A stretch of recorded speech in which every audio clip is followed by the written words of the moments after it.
İstanbul Sözleşmesi'nin olumsuz etkileri ortaya çıktıkça toplumda oluşturduğu infial büyümekte ve toplumdaki ayrışmanın derinleşmesine sebep olmaktadır. Parçalanan aileler, icraya düşen çocuklar, kadın cinayetleri, aile içi sadakatsizlikler, kadın ve çocuklara yönelik şiddet, gayrimeşru ilişkiler ve meşruiyet kazandırılmaya çalışılan sapkın hareketlerin bu sözleşme sonrası artışta olduğu istatistiklerle ortaya konmaktadır. Çocukları ailesiz, aileleri çocuksuz bırakmayı hedefleyen, uzun vadede ise ailesiz toplum inşa projesinin saç ayaklarından biri olan bu sözleşmenin yürürlükte kalmaya devam etmesi toplumda ciddi bir kaosa neden olacaktır. Kadın ve aileden birini korumak için diğerini feda etmek ikilemi yoktur. Kadını şiddete karşı korumak için ailenin yıkılmasına seyirci kalınamaz. Hükümet bu meseleye oy hesabı üzerinden bakmamalıdır. Evet, kadınlar şiddete uğramaktan ve cinayetlere kurban gitmekten korunmalı ama aynı zamanda aile kurumumuz ve ahlaki değerlerimiz de müfsitlerden ve sapıklıklardan korunmalıdır.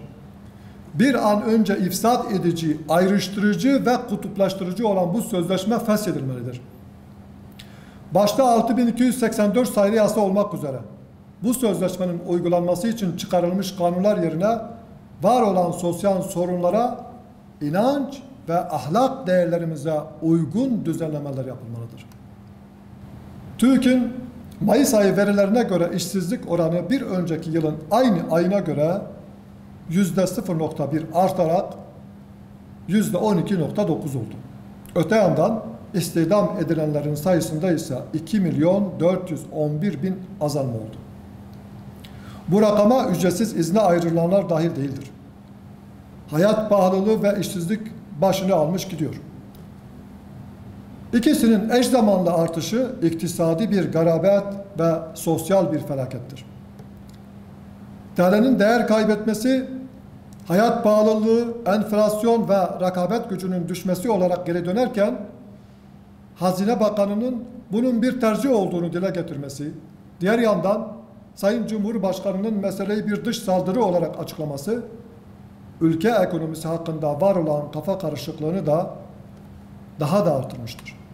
Enerji, aramallar, birçok iş makinesi ve teçhizatı ile bazı tarım ürünlerinin ithal edildiği bu nedenle bir türlü kapatılamayan dış ticaret açığı bir realiteyken dövizin bu şekilde yükselmesinin ağır sonuçlarının olacağı muhakkaktır. TL'nin değer kaybetmesinin bu ağır sonuçlarını görmezden gelerek olayı magazinleştirmek, halktan kopuk olmanın, sıkıntılarına ortak olmamanın ve duyarsızlığın ifadesidir. İşsizliğe bir çözüm üretilmez ise sosyal ve siyasal sıkıntılar kaçınılmazdır.